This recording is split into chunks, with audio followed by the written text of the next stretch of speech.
তো সিম্পল ইন্টাৰেষ্টৰ আৰু এটা কুৱেশ্যন যিটো কমনলি আমাৰ অসমৰ কম্পিটিটিভ এক্সামত দেখি পোৱা যায়। তো কুৱেশ্যনটো প্ৰথমে পঢ়ি দিওঁ। Two sums are invested at 6% and 8% simple interest. The total principal is rupees 50,000 and the total interest after 2 years is 7,000.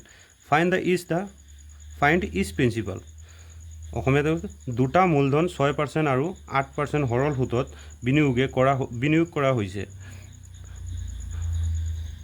মুঠ মূলধন ৰুপিজ 50,000 আৰু 2 বছৰৰ মুঠ সুত 7,000, দুয়োটা মূলধন নিৰ্ণয় কৰা। তো আমাৰ কি দিয়া আছে, এটা 50,000 টকাৰ প্ৰিন্সিপাল আছে। আমি সেইটো কি কৰিছোঁ, দুই জাগাত লগাইছোঁ 6% আৰু 8%, আৰু টোটেল আমাৰ দুই জাগাৰ মিলাই কিমান আহিছে সুত 7,000 টকা। তো আমাৰ এতিয়া আৰু কিমান দিনৰ কাৰণে, 2 বছৰ। তো আমাৰ এতিয়া কি ওলাব লাগে, প্ৰিন্সিপাল ওলাব লাগে, মূলধন ওলাব লাগে, কোন জাগাত কিমান টকা দিয়া হৈছিল।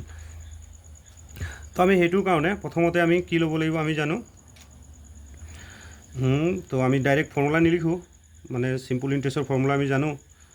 7,000 সমান PRT, প্ৰিন্সিপালটো দিয়া আছে। এটা আমি ছাপ'জ এক্স ধৰিছোঁ, আৰু RT কিমান হ'ব, 2 বছৰৰ 6 আৰু 2 12 বাই 100 আমি LCM একেলগে লৈ লৈছোঁ, ইমান সময়টো আমাৰ নাই। আৰু ইফালে কি হ'ব, 50,000 মাইনাছ এক্স, এইটো আমাৰ P2 হয় নহয়, এইটো আমাৰ P2। RT কিমান হ'ব, 8 × 2 16। তো আমি ইয়াত দেখা পাইছোঁ 7,000 = 12x। এইফালে যদি আমি ইনটু কৰি দিওঁ, মানে 12x প্লাছ আপোনাৰ 16 × 50,000 মাইনাছ 16x বাই 100। ইয়াত তলত আছে, আমি ইয়াত ইনটু কৰি দিম নেক্সট টাইমত। আমি 7,000 ×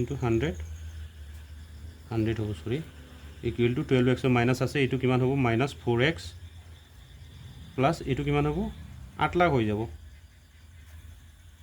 8 লাখ হৈ গ'ল ন। এইফালে আমি যদি হিচাপ কৰোঁ, ইয়াত কিমান হ'ব, 7 লাখ। ইয়াত আৰু 3টা শূন্য আছে, আৰু 2টা 0, 7 লাখ হৈ যাব। 8 লাখৰ পৰা 7 লাখ এইটো যদি এইফালে আনো, তে মাইনাছ 1 লাখ ওলাব। এইফালে প্লাছ হৈ আছে, এইফালে মাইনাছ হ'ব, = মাইনাছ 4x। এইটো 4টো এইফালে আমি কাটিম কিমান, 25,000 মাইনাছে যাব। তো এক্সৰ ভেলু 25%।